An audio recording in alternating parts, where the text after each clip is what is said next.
英語聞き流しリスニング、英語テキストと MP3 ダウンロード、その他の物語はホームページからお聞きいただけます。88thpp.com 88thpp.com 11. The Adventure of the Barrel Coronet. Holmes, said I as I stood one morning in our bow window looking down the street, here is a madman coming along. It seems rather sad that his relatives should allow him to come out alone. My friend rose lazily from his armchair and stood with his hands in the pockets of his dressing gown, looking over my shoulder. It was a bright, crisp February morning, and the snow of the day before still lay deep upon the ground, shimmering brightly in the wintry sun. Down the center of Baker Street it had been plowed into a brown crumbly band by the traffic, but at either side and on the heaped-up edges of the footpaths it still lay as white as when it fell.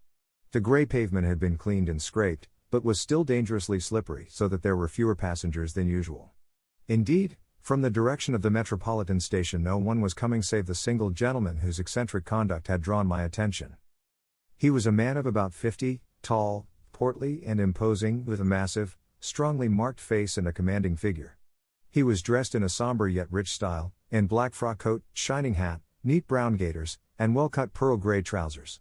Yet his actions were in an absurd contrast to the dignity of his dress and features, for he was running hard, with occasional little springs, such as a weary man gives who is little accustomed to set any tax upon his legs.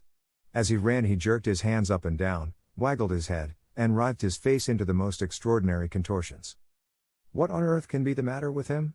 I asked. "He is looking up at the numbers of the houses." "I believe that he is coming here," said Holmes, rubbing his hands. "Here?" "Yes, I rather think he is coming to consult me professionally. I think that I recognize the symptoms." "Ha! Did I not tell you?" As he spoke, the man, puffing and blowing, rushed at our door and pulled at our bell until the whole house resounded with the clanging. A few moments later he was in our room, still puffing, still gesticulating, but with so fixed a look of grief and despair in his eyes that our smiles were turned in an instant to horror and pity. For a while he could not get his words out, but swayed his body and plucked at his hair like one who has been driven to the extreme limits of his reason. Then, suddenly springing to his feet, he beat his head against the wall with such force that we both rushed upon him and tore him away to the center of the room. Sherlock Holmes pushed him down into the easy-chair and, sitting beside him, patted his hand and chatted with him in the easy, soothing tones which he knew so well how to employ. "You have come to me to tell your story, have you not?" said he. "You are fatigued with your haste. Pray wait until you have recovered yourself, and then I shall be most happy to look into any little problem which you may submit to me." The man sat for a minute or more with a heaving chest, fighting against his emotion. Then he passed his handkerchief over his brow, set his lips tight, and turned his face towards us. "No doubt you think me mad?" said he. "I see that you have had some great trouble," responded Holmes. "God knows I have. A trouble which is enough to unseat my reason, so sudden and so terrible is it. Public disgrace I might have faced, although I am a man whose character has never yet borne a stain. Private affliction also is the lot of every man, but the two coming together, and in so frightful a form, have been enough to shake my very soul. Besides, it is not I alone. The very noblest in the land may suffer unless some way be found out of this horrible affair." "Pray compose yourself, sir," said Holmes, "and let me have a clear account of who you are and what it is that has befallen you." "My name," answered our visitor, "is probably familiar to your ears. I am Alexander Holder, of the banking firm of Holder and Stevenson, of Threadneedle Street." The name was indeed well known to us as belonging to the senior partner in the second largest private banking concern in the City of London. What could have happened, then, to bring one of the foremost citizens of London to this most pitiable pass? We waited, all curiosity, until with another effort he braced himself to tell his story. "I feel that time is of value," said he, "that is why I hastened here when the police inspector suggested that I should secure your cooperation. I came to Baker Street by the Underground and hurried from there on foot, for the cabs go slowly through this snow. That is why I was so out of breath, for I am a man who takes very little exercise. I feel better now, and I will put the facts before you as shortly and yet as clearly as I can. It is, of course, well known to you that in a successful banking business as much depends upon our being able to find remunerative investments for our funds as upon our increasing our connection and the number of our depositors. One of our most lucrative means of laying out money is in the shape of loans, where the security is unimpeachable. We have done a good deal in this direction during the last few years, and there are many noble families to whom we have advanced large sums upon the security of their pictures, libraries, or plate. Yesterday morning I was seated in my office at the bank when a card was brought in to me by one of the clerks. I started when I saw the name, for it was that of none other than, well, perhaps even to you I had better say no more than that it was a name which is a household word all over the earth, one of the highest, noblest, most exalted names in England. I was overwhelmed by the honor and attempted, when he entered, to say so, but he plunged at once into business with the air of a man who wishes to hurry quickly through a disagreeable task. "Mr. Holder," said he, "I have been informed that you are in the habit of advancing money."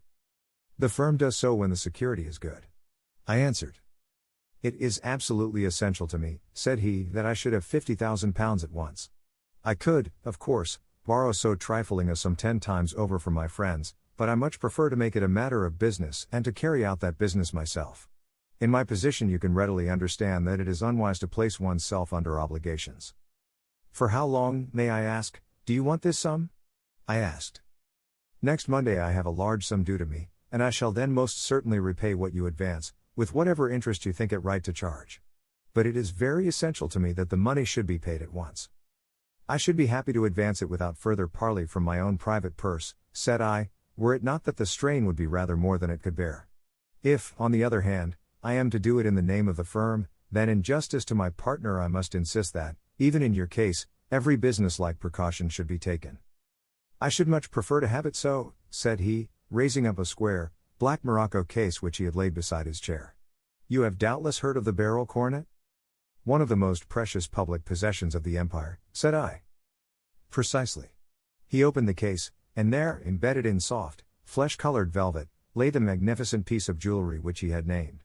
"There are 39 enormous barrels," said he, "and the price of the gold chasing is incalculable. The lowest estimate would put the worth of the coronet at double the sum which I have asked. I am prepared to leave it with you as my security." I took the precious case into my hands and looked in some perplexity from it to my illustrious client. "You doubt its value?" he asked. "Not at all. I only doubt the propriety of my leaving it. You may set your mind at rest about that. I should not dream of doing so were it not absolutely certain that I should be able in 4 days to reclaim it. It is a pure matter of form. Is this security sufficient?" "Ample. You understand, Mr. Holder, that I am giving you a strong proof of the confidence which I have in you, founded upon all that I have heard of you. I rely upon you not only to be discreet and to refrain from all gossip upon the matter but, above all, to preserve this coronet with every possible precaution because I need not say that a great public scandal would be caused if any harm were to befall it.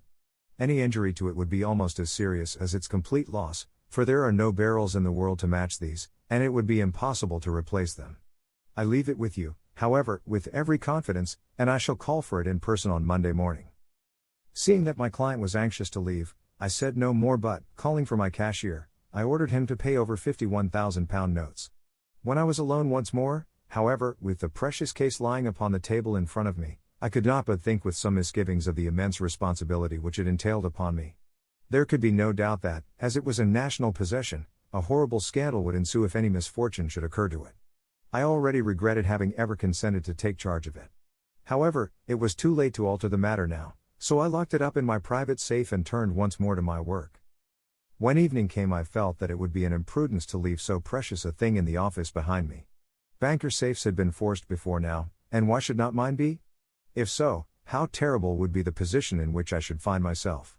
I determined, therefore, that for the next few days I would always carry the case backward and forward with me, so that it might never be really out of my reach. With this intention, I called a cab and drove out to my house at Streatham, carrying the jewel with me. I did not breathe freely until I had taken it upstairs and locked it in the bureau of my dressing room. And now a word as to my household, Mr. Holmes, for I wish you to thoroughly understand the situation. My groom and my page sleep out of the house, and may be set aside altogether. I have 3 maidservants who have been with me a number of years and whose absolute reliability is quite above suspicion. Another, Lucy Parr, the second waiting maid, has only been in my service a few months. She came with an excellent character, however, and has always given me satisfaction. She is a very pretty girl and has attracted admirers who have occasionally hung about the place. That is the only drawback which we have found to her, but we believe her to be a thoroughly good girl in every way. So much for the servants. My family itself is so small that it will not take me long to describe it. I am a widower and have an only son, Arthur. He has been a disappointment to me, Mr. Holmes, a grievous disappointment.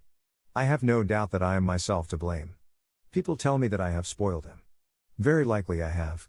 When my dear wife died, I felt that he was all I had to love. I could not bear to see the smile fade even for a moment from his face. I have never denied him a wish. Perhaps it would have been better for both of us had I been sterner, but I meant it for the best. It was naturally my intention that he should succeed me in my business, but he was not of a business turn. He was wild, wayward, and, to speak the truth, I could not trust him in the handling of large sums of money. When he was young, he became a member of an aristocratic club, and there, having charming manners, he was soon the intimate of a number of men with long purses and expensive habits. He learned to play heavily at cards and to squander money on the turf, until he had again and again to come to me and implore me to give him an advance upon his allowance, that he might settle his debts of honor. He tried more than once to break away from the dangerous company which he was keeping, but each time the influence of his friend, Sir George Burnwell, was enough to draw him back again. And, indeed, I could not wonder that such a man as Sir George Burnwell should gain an influence over him, for he has frequently brought him to my house, and I have found myself that I could hardly resist the fascination of his manner.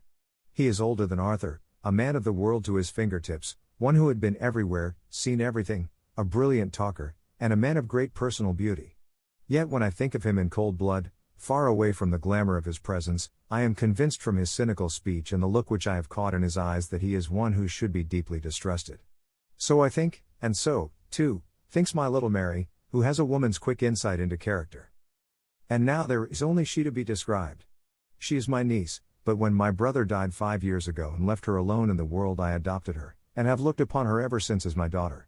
She is a sunbeam in my house, sweet, loving, beautiful, a wonderful manager and housekeeper, yet as tender and quiet and gentle as a woman could be. She is my right hand. I do not know what I could do without her. In only one matter has she ever gone against my wishes. Twice my boy has asked her to marry him, for he loves her devotedly, but each time she has refused him. I think that if anyone could have drawn him into the right path, it would have been she, and that his marriage might have changed his whole life, but now, alas! It is too late, forever too late. Now, Mr. Holmes, you know the people who live under my roof, and I shall continue with my miserable story.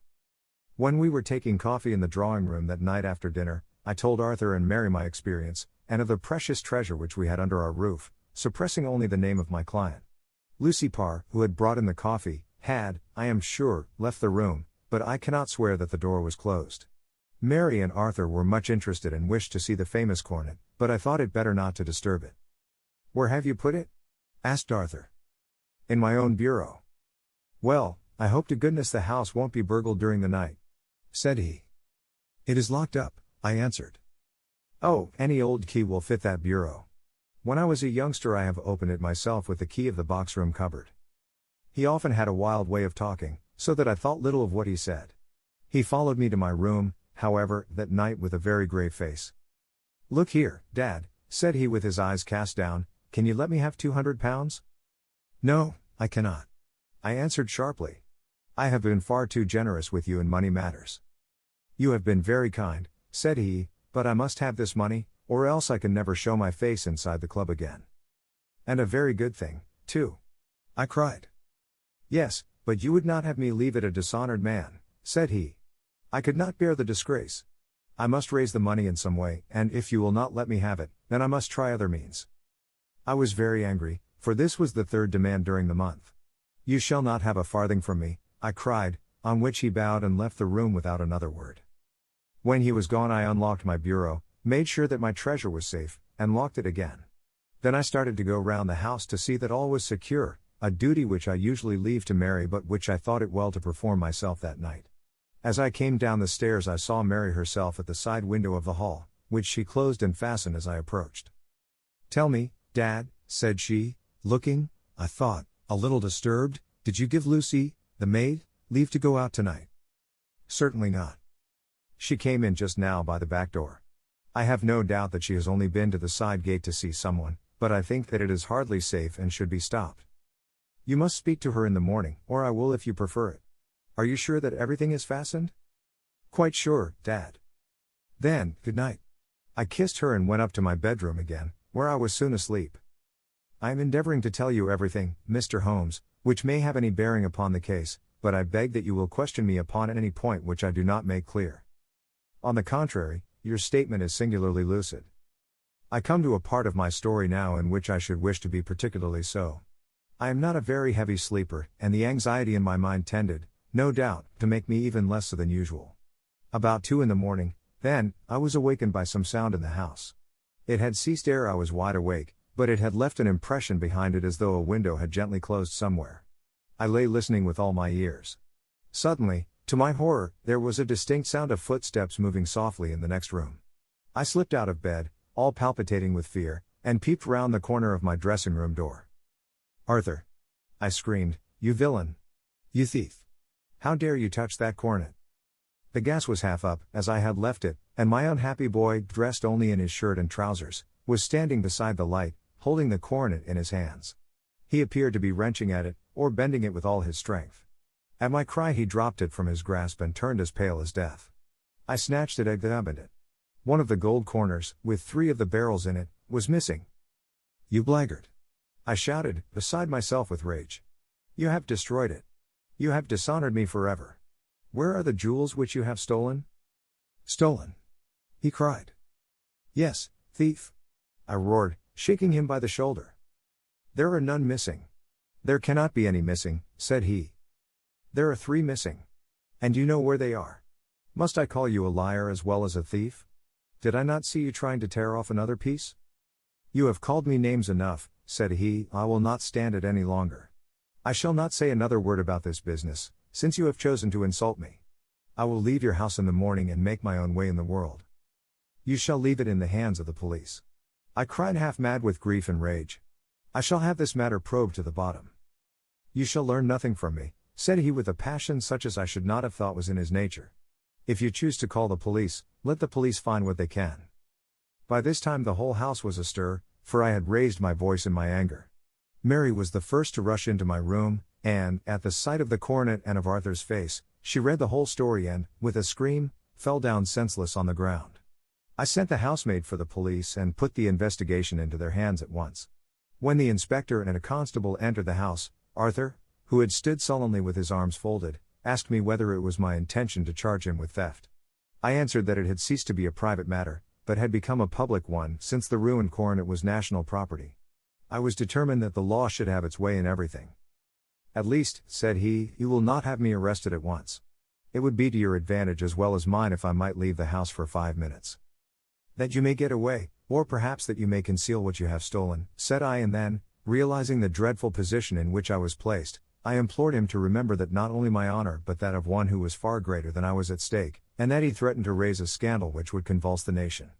He might avert it all if he would but tell me what he had done with the 3 missing stones. "You may as well face the matter," said I, "you have been caught in the act, and no confession could make your guilt more heinous. If you but make such reparation as is in your power, by telling us where the barrels are, all shall be forgiven and forgotten." "Keep your forgiveness for those who ask for it," he answered, turning away from me with a sneer. I saw that he was too hardened for any words of mine to influence him. There was but one way for it. I called in the inspector and gave him into custody. A search was made at once not only of his person but of his room and of every portion of the house where he could possibly have concealed the gems, but no trace of them could be found, nor would the wretched boy open his mouth for all our persuasions and our threats.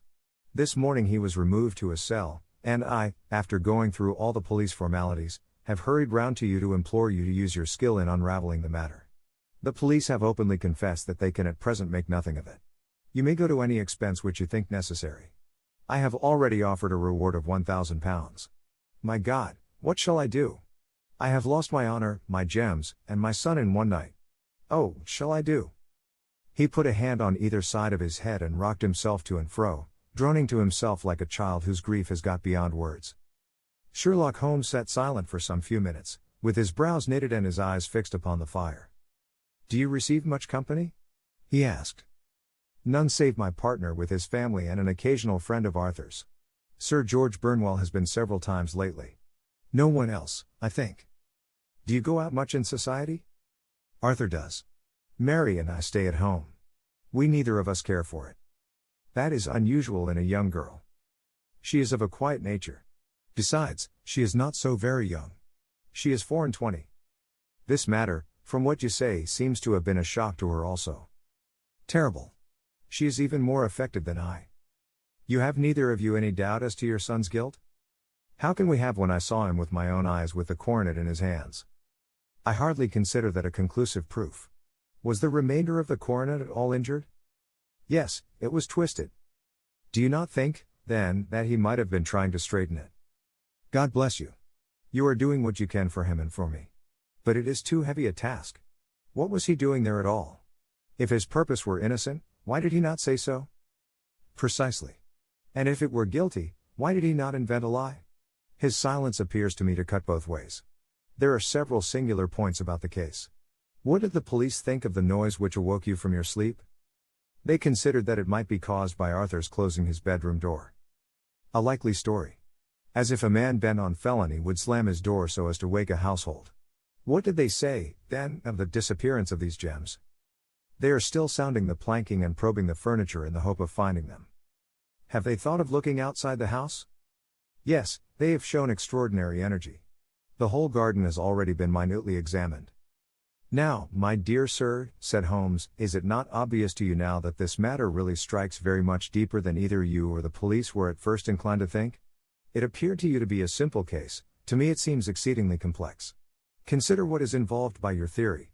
You suppose that your son came down from his bed, went, at great risk, to your dressing room, opened your bureau, took out your coronet, broke off by main force a small portion of it, went off to some other place, concealed 3 gems out of the 39, with such skill that nobody can find them, and then returned with the other 36 into the room in which he exposed himself to the greatest danger of being discovered. I ask you now, is such a theory tenable? But what other is there? Cried the banker with a gesture of despair. If his motives were innocent, why does he not explain them? It is our task to find that out, replied Holmes, so now, if you please, Mr. Holder, we will set off for Streatham together, and devote an hour to glancing a little more closely into details. My friend insisted upon my accompanying them in their expedition, which I was eager enough to do, for my curiosity and sympathy were deeply stirred by the story to which we had listened. I confess that the guilt of the banker's son appeared to me to be as obvious as it did to his unhappy father, but still I had such faith in Holmes' judgment that I felt that there must be some grounds for hope as long as he was dissatisfied with the accepted explanation. He hardly spoke a word the whole way out to the southern suburb, but sat with his chin upon his breast and his hat drawn over his eyes, sunk in the deepest thought. Our client appeared to have taken fresh heart at the little glimpse of hope which had been presented to him, and he even broke into a desultory chat with me over his business affairs. A short railway journey and a shorter walk brought us to Fairbank, the modest residence of the great financier. Fairbank was a good-sized square house of white stone, standing back a little from the road. A double carriage sweep, with a snow-clad lawn, stretched down in front to 2 large iron gates which closed the entrance. On the right side was a small wooden thicket, which led into a narrow path between 2 neat hedges stretching from the road to the kitchen door, and forming the tradesman's entrance. On the left ran a lane which led to the stables, and was not itself within the grounds at all, being a public, though little used, thoroughfare. Holmes left us standing at the door and walked slowly all round the house, across the front, down the tradesman's path, and so round by the garden behind into the stable lane. So long was he that Mr. Holder and I went into the dining room and waited by the fire until he should return. We were sitting there in silence when the door opened and a young lady came in. She was rather above the middle height, slim, with dark hair and eyes, which seemed the darker against the absolute pallor of her skin. I do not think that I have ever seen such deadly paleness in a woman's face. Her lips, too, were bloodless, but her eyes were flushed with crying.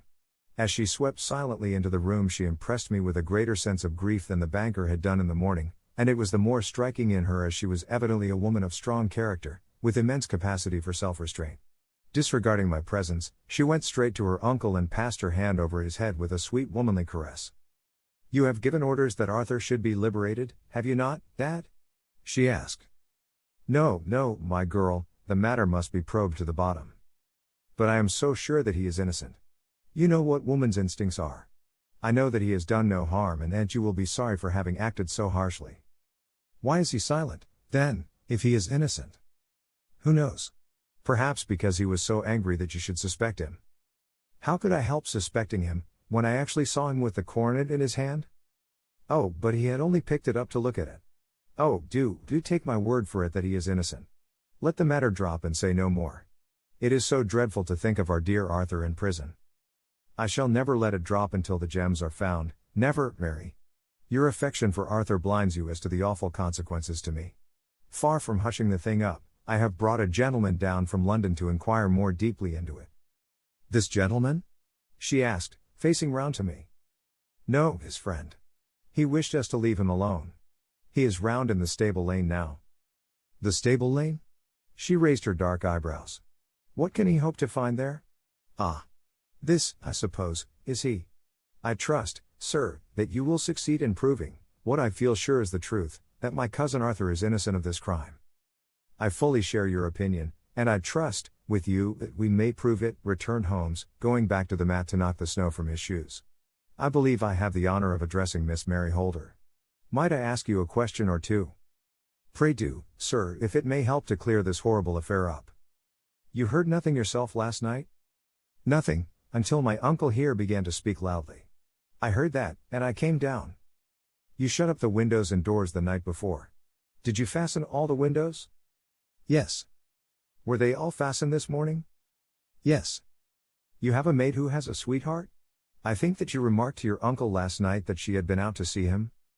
Yes, and she was the girl who waited in the drawing room, and who may have heard uncle's remarks about the coronet. I see. You infer that she may have gone out to tell her sweetheart, and that the two may have planned the robbery. But what is the good of all these vague theories, cried the banker impatiently, when I have told you that I saw Arthur with the coronet in his hands? Wait a little, Mr. Holder. We must come back to that. About this girl, Miss Holder. You saw her return by the kitchen door, I presume? Yes, when I went to see if the door was fastened for the night I met her slipping in. I saw the man, too, in the gloom. Do you know him? Oh, yes. He is the greengrocer who brings our vegetables round. His name is Francis Prosper. He stood, said Holmes, to the left of the door, that is to say, farther up the path than is necessary to reach the door? Yes, he did. And he is a man with a wooden leg? Something like fear sprang up in the young lady's expressive black eyes. Why, you are like a magician, said she. How do you know that? She smiled, but there was no answering smile in Holmes' thin, eager face. I should be very glad now to go upstairs, said he. I shall probably wish to go over the outside of the house again. Perhaps I had better take a look at the lower windows before I go up. He walked swiftly round from one to the other, pausing only at the large one which looked from the hall onto the stable lane. This he opened and made a very careful examination of the sill with his powerful magnifying lens. Now we shall go upstairs, said he at last. The banker's dressing room was a plainly furnished little chamber, with a grey carpet, a large bureau, and a long mirror. Holmes went to the bureau first and looked hard at the lock. Which key was used to open it? He asked. That which my son himself indicated, that of the cupboard of the lumber room. Have you it here? That is it on the dressing table. Sherlock Holmes took it up and opened the bureau. It is a noiseless lock, said he. It is no wonder that it did not wake you. This case, I presume, contains the coronet. We must have a look at it. He opened the case, and taking out the diadem he laid it upon the table. It was a magnificent specimen of the jeweller's art, and the 36 stones were the finest that I have ever seen. At one side of the coronet was a cracked edge, where a corner holding 3 gems had been torn away. Now, Mr. Holder, said Holmes, here is the corner which corresponds to that which has been so unfortunately lost. Might I beg that you will break it off? The banker recoiled in horror. I should not dream of trying, said he. Then I will.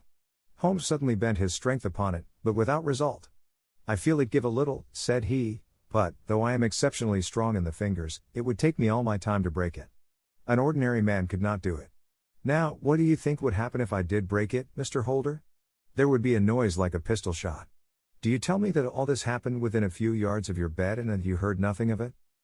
I do not know what to think. It is all dark to me. But perhaps it may grow lighter as we go. What do you think, Miss Holder? I confess that I still share my uncle's perplexity. Your son had no shoes or slippers on when you saw him? He had nothing on save only his trousers and shirt. Thank you. We have certainly been favored with extraordinary luck during this inquiry, and it will be entirely our own fault if we do not succeed in clearing the matter up. With your permission, Mr. Holder, I shall now continue my investigations outside. He went alone, at his own request, for he explained that any unnecessary footmarks might make his task more difficult. For an hour or more he was at work, returning at last with his feet heavy with snow and his features as inscrutable as ever. I think that I have seen now all that there is to see, Mr. Holder, said he. I can serve you best by returning to my rooms. But the gems, Mr. Holmes. Where are they? I cannot tell. The banker wrung his hands. I shall never see them again, he cried. And my son? You give me hopes? My opinion is in no way altered. Then, for God's sake, what was this dark business which was acted in my house last night? If you can call upon me at my Baker Street rooms tomorrow morning between 9 and 10, I shall be happy to do what I can to make it clearer. I understand that you give me carte blanche to act for you, provided only that I get back the gems, and that you place no limit on the sum I may draw. I would give my fortune to have them back. Very good. I shall look into the matter between this and then. Goodbye. It is just possible that I may have to come over here again before evening. It was obvious to me that my companion's mind was now made up about the case, although what his conclusions were was more than I could even dimly imagine. Several times during our homeward journey I endeavored to sound him upon the point, but he always glided away to some other topic, until at last I gave it over in despair. It was not yet 3 when we found ourselves in our rooms once more. He hurried to his chamber and was down again in a few minutes dressed as a common loafer. With his collar turned up, his shiny, seedy coat, his red cravat, and his worn boots, he was a perfect sample of the class. I think that this should do, said he, glancing into the glass above the fireplace. I only wish that you could come with me, Watson, but I fear that it won't do. I may be on the trail in this matter, or I may be following a will-o'-the-wisp, but I shall soon know which it is. I hope that I may be back in a few hours. He cut a slice of beef from the joint upon the sideboard, sandwiched it between 2 rounds of bread, and thrusting this rude meal into his pocket he started off upon his expedition. I had just finished my tea when he returned, evidently in excellent spirits, swinging an old elastic-sided boot in his hand.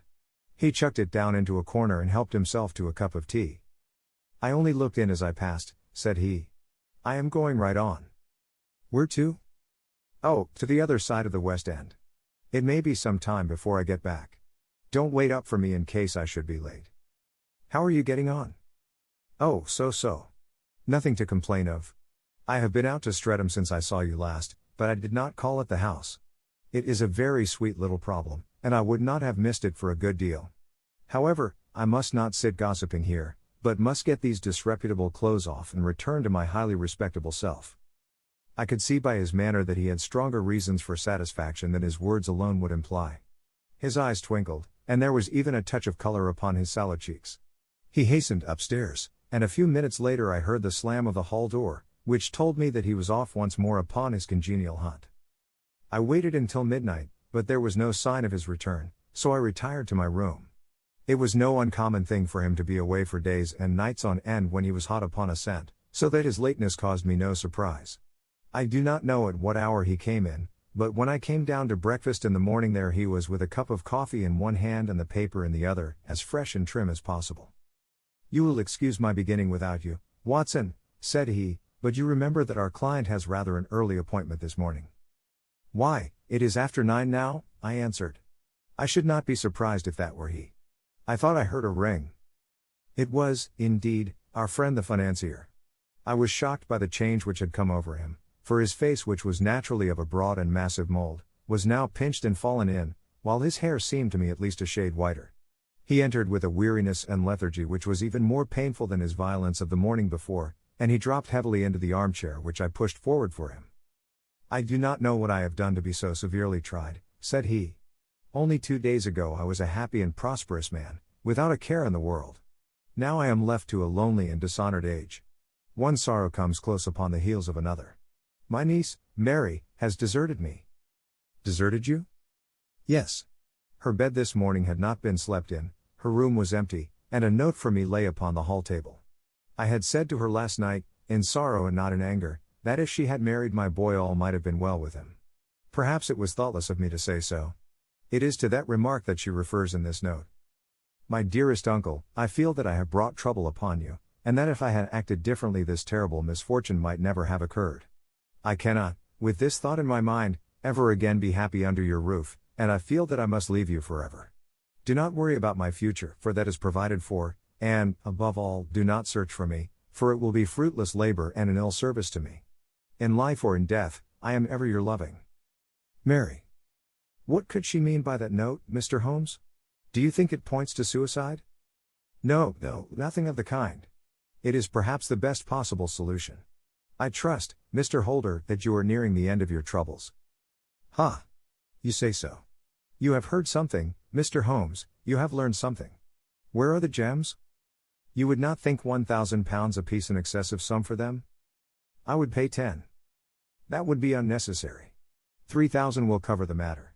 And there is a little reward, I fancy. Have you your checkbook? Here is a pen. Better make it out for £4,000. With a dazed face the banker made out the required check. Holmes walked over to his desk, took out a little triangular piece of gold with 3 gems in it, and threw it down upon the table. With a shriek of joy our client clutched it up. You have it, he gasped. I am saved. I am saved. The reaction of joy was as passionate as his grief had been, and he hugged his recovered gems to his bosom. There is one other thing you owe, Mr. Holder, said Sherlock Holmes rather sternly. Oh. He caught up a pen. Name the sum, and I will pay it. No, the debt is not to me. You owe a very humble apology to that noble lad, your son, who has carried himself in this matter as I should be proud to see my own son do, should I ever chance to have one. Then it was not Arthur who took them? I told you yesterday, and I repeat today, that it was not. You are sure of it? Then let us hurry to him at once to let him know that the truth is known. He knows it already. When I had cleared it all up I had an interview with him, and finding that he would not tell me the story, I told it to him, on which he had to confess that I was right and to add the very few details which were not yet quite clear to me. Your news of this morning, however, may open his lips. For heaven's sake, tell me, then, what is this extraordinary mystery? I will do so, and I will show you the steps by which I reached it. And let me say to you, first, that which it is hardest for me to say and for you to hear, there has been an understanding between Sir George Burnwell and your niece Mary. They have now fled together. My Mary? Impossible. It is unfortunately more than possible, it is certain. Neither you nor your son knew the true character of this man when you admitted him into your family circle. He is one of the most dangerous men in England, a ruined gambler, an absolutely desperate villain, a man without heart or conscience. Your niece knew nothing of such men. When he breathed his vows to her, as he had done to 100 before her, she flattered herself that she alone had touched his heart. The devil knows best what he said, but at least she became his tool and was in the habit of seeing him nearly every evening. I cannot, and I will not, believe it, cried the banker with an ashen face. I will tell you, then, what occurred in your house last night. Your niece, when you had, as she thought, gone to your room, slipped down and talked to her lover through the window which leads into the stable lane. His footmarks had pressed right through the snow, so long had he stood there. She told him of the coronet. His wicked lust for gold kindled at the news, and he bent her to his will. I have no doubt that she loved you, but there are women in whom the love of a lover extinguishes all other loves, and I think that she must have been one. She had hardly listened to his instructions when she saw you coming downstairs, on which she closed the window rapidly and told you about one of the servants' escapade with her wooden-legged lover, which was all perfectly true. Your boy, Arthur, went to bed after his interview with you, but he slept badly on account of his uneasiness about his club debts. In the middle of the night he heard a soft tread pass his door, so he rose and, looking out, was surprised to see his cousin walking very stealthily along the passage until she disappeared into your dressing room. Petrified with astonishment, the lad slipped on some clothes and waited there in the dark to see what would come of this strange affair. Presently she emerged from the room again, and in the light of the passage lamp your son saw that she carried the precious coronet in her hands. She passed down the stairs, and he, thrilling with horror, ran along and slipped behind the curtain near your door, whence he could see what passed in the hall beneath. He saw her stealthily open the window, hand out the coronet to someone in the gloom, and then closing it once more hurry back to her room, passing quite close to where he stood hid behind the curtain. As long as she was on the scene he could not take any action without a horrible exposure of the woman whom he loved. But the instant that she was gone he realized how crushing a misfortune this would be for you, and how all-important it was to set it right. He rushed down, just as he was, in his bare feet, opened the window, sprang out into the snow, and ran down the lane, where he could see a dark figure in the moonlight. Sir George Burnwell tried to get away, but Arthur caught him, and there was a struggle between them, your lad tugging at one side of the coronet, and his opponent at the other. In the scuffle, your son struck Sir George and cut him over the eye. Then something suddenly snapped, and your son, finding that he had the coronet in his hands, rushed back, closed the window, ascended to your room, and had just observed that the coronet had been twisted in the struggle and was endeavoring to straighten it when you appeared upon the scene. Is it possible? Gasped the banker. You then roused his anger by calling him names at a moment when he felt that he had deserved your warmest thanks. He could not explain the true state of affairs without betraying one who certainly deserved little enough consideration at his hands. He took the more chivalrous view, however, and preserved her secret. "And that was why she shrieked and fainted when she saw the coronet," cried Mr. Holder. "Oh my God! What a blind fool I have been! And his asking to be allowed to go out for 5 minutes. The dear fellow wanted to see if the missing piece were at the scene of the struggle. How cruelly I have misjudged him. When I arrived at the house," continued Holmes, "I at once went very carefully round it to observe if there were any traces in the snow which might help me. I knew that none had fallen since the evening before, and also that there had been a strong frost to preserve impressions. I passed along the tradesman's path, but found it all trampled down and indistinguishable. Just beyond it, however, at the far side of the kitchen door, a woman had stood and talked with a man, whose round impressions on one side showed that he had a wooden leg. I could even tell that they had been disturbed, for the woman had run back swiftly to the door, as was shown by the deep toe and light heel marks, while wooden leg had waited a little and then had gone away. I thought at the time that this might be the maid and her sweetheart, of whom you had already spoken to me, and inquiry showed it was so. I passed round the garden without seeing anything more than random tracks, which I took to be the police, but when I got into the stable lane a very long and complex story was written in the snow in front of me. There was a double line of tracks of a booted man, and a second double line which I saw with delight belonged to a man with naked feet. I was at once convinced from what you had told me that the latter was your son. The first had walked both ways, but the other had run swiftly, and as his tread was marked in places over the depression of the boot, it was obvious that he had passed after the other. I followed them up and found they led to the hall window, where Boots had worn all the snow away while waiting. Then I walked to the other end, which was 100 yards or more down the lane.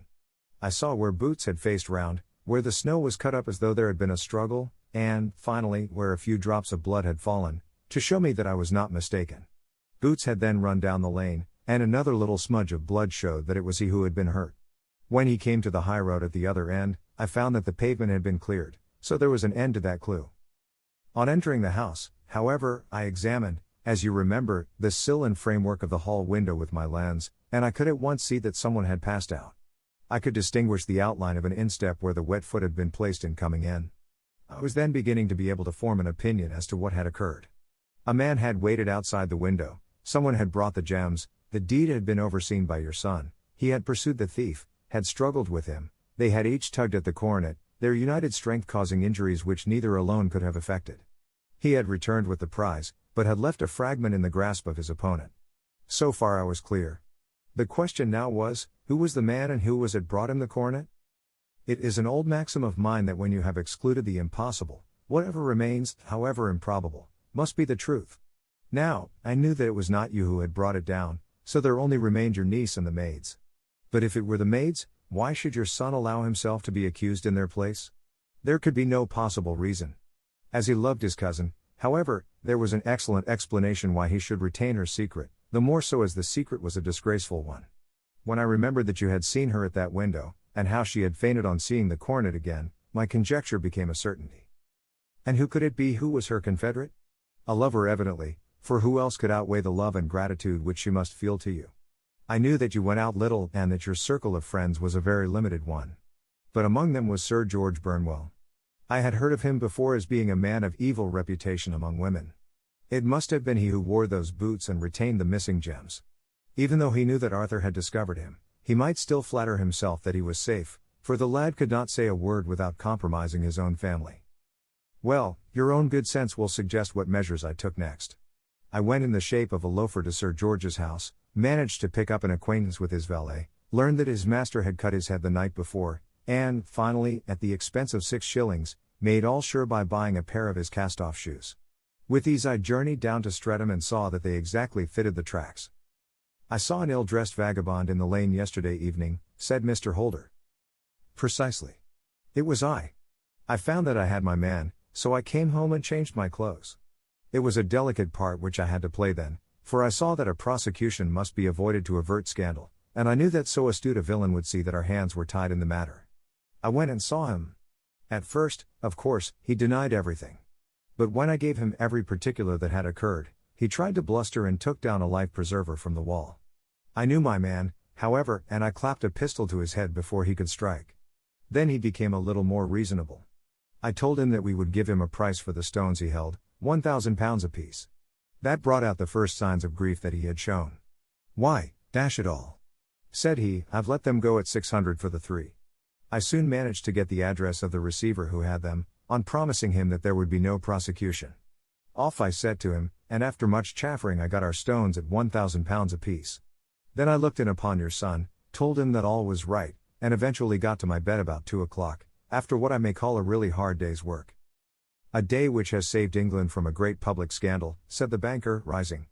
Sir, I cannot find words to thank you, but you shall not find me ungrateful for what you have done. Your skill has indeed exceeded all that I have heard of it. And now I must fly to my dear boy to apologize to him for the wrong which I have done him. As to what you tell me of poor Mary, it goes to my very heart. Not even your skill can inform me where she is now. I think that we may safely say, returned Holmes, that she is wherever Sir George Burnwell is. It is equally certain, too, that whatever her sins are, they will soon receive a more than sufficient punishment.